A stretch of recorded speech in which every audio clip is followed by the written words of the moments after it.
باید قید کرد که از این مبلغ سوبیکتایی که مبلغ قرض اندوزشون نسبتاً زیاد است از این جمعیت داروی مسئولیتش محدودی اولی سومای نوعی دوستی که 2,187,000 سوم رو تشکیل می‌دهد و همین مانند خوجگی اوستوی نوعی کوبودیون که زیاده از 4 میلیون سومانی بخیر قرض اندوز دارد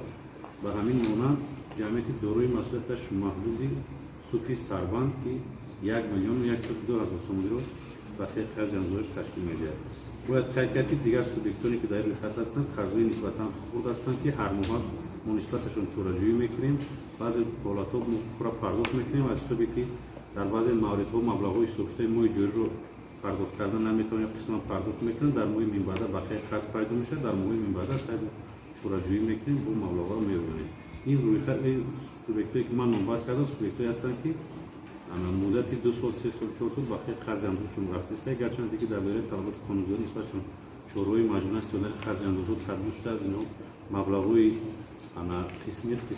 مبلغ اگر رویونده شود هم با نظر داشت که هر ماه با مبلغ سوخت شده یعنی بلوش زم می شود و طبق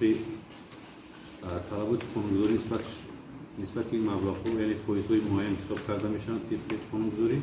از همین حساب همین مبلغ‌ها تا روز پورا با بودجه پرداخت شدگی نیستند. مالکانشون کیان میدونید؟ بازارشون کیان؟ خب مالکای اولی سومون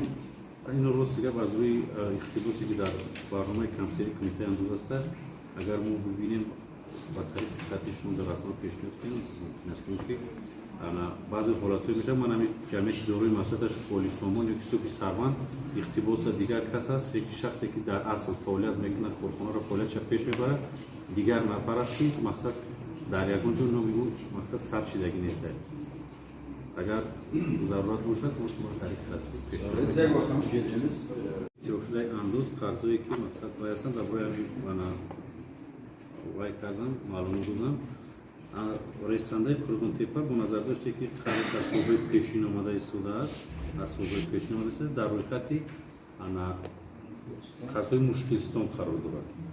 یعنی با نظر داشته که در حقیقت با طلبات کریتریایی که کودکس اندوز جمهوری تاجیکستان مقرر کردگی است با همون وابسته به قرضهای مشکلستان و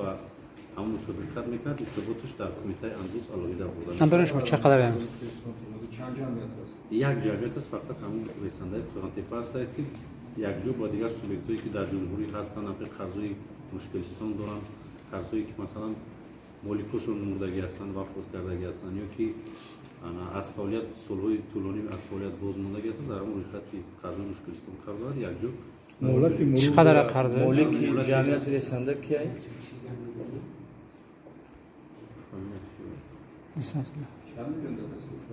چقدر قرض 100 میلیون نیست در مالک شبه نه